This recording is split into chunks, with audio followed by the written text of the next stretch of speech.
Mga iba't ibang magic tricks at wonderful illusions na talaga namang nakakabilib. Pero mas bibilib kayo kapag nalaman yung mga science experiments pala ang mga ito. Ako po si Chris Tew at narito ang mga experiments na mapapanood nyo ngayong gabi dito sa I Believe.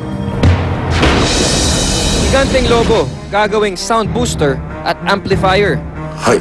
Soap bubbles, lulutang sa loob ng aquarium na walang tubig. Buhangin sa echo bowl, parang magic na pagagalawin. Magic ping pong ball, uusok na. Iikot pa mag-isa. Orchestra ng musical wine glass, tutugtog para magpakitang gilas. Apoy sa kandila, papatayin gamit ang magic water.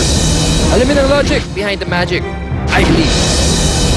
Maraming gamit ang lobo, gaya nito. Tulad ng pagpapababa ng boses.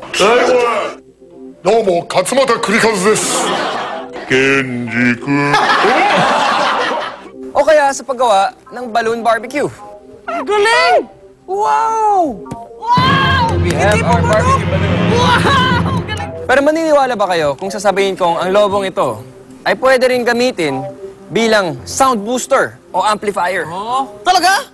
Paano? O, ganito, pakinggan nyo.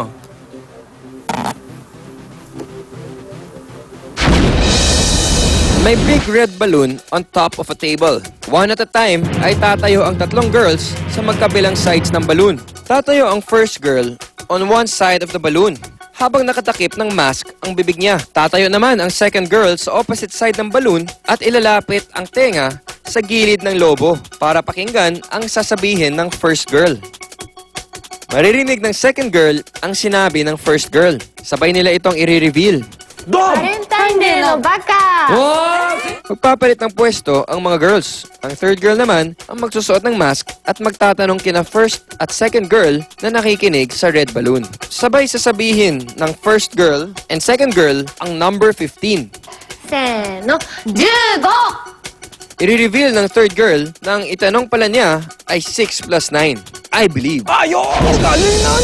Eh, paano nangyari na tumagos yung sound sa lobo? Dahil ang lobo ay isang good na sound conductor.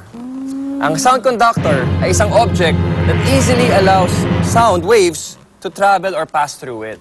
Nakasimple yun. Parang headphone.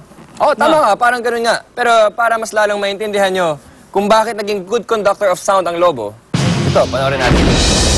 Ang red balloon ay special balloon na may material na gawa sa latex rubber. Sound can travel through all matter gaya ng air, water, at solid materials. Pero ang balloon ay isang good conductor of sound dahil sa pagkakaroon nito ng spherical shape. Nagagawa nitong i-focus ang sound waves o vibrations na dumadaan dito. Ang sound vibrations ay directly na na-absorb ng lobo at imbis na ma-diffuse o kumalat ay kumakapit ito sa surface ng lobo. Sa loob ng balloon ay nagsasama-sama ulit ang mga sound vibrations bago lumabas sa opposite side, amplifying the sound. Kaya mas lumalakas ito at nagiging mas audible. Isa pang importanteng factor ng experiment na ito ay ang lamang gas ng balloon. Ang laman ng balloon ay pure carbon dioxide at walang halong ibang gas. Carbon dioxide is denser than ordinary air, kaya mas maganda itong conductor ng sound. As added experiment, ay nagpatugtog ng radio na naka-low volume sa isang side ng balloon at pinakinggan ang music sa opposite side gamit ang microphone. I Believe. Wow! Ayun! Wow! Dami yung balloon. Ay, bubbles pala. Ay, sandali. Tigil nyo na nga yan. Baka maubusan tayo ng bubbles sa ginagawa nyo eh.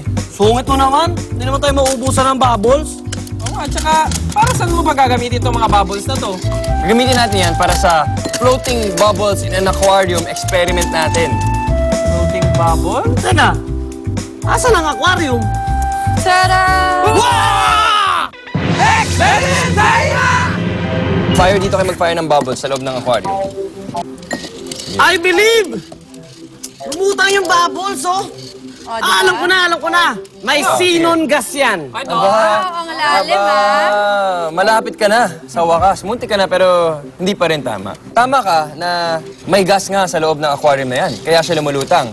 Pero hindi xenon gas ang laman yan, kundi carbon dioxide. Carbon dioxide. Saan galing yung carbon dioxide?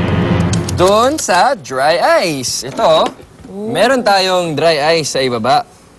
Yan. Dry ice is also called card ice. This is the solid form of carbon dioxide. Gets mo? Konti na lang. Ang carbon dioxide gas, tulad ng xenon, is heavier than air.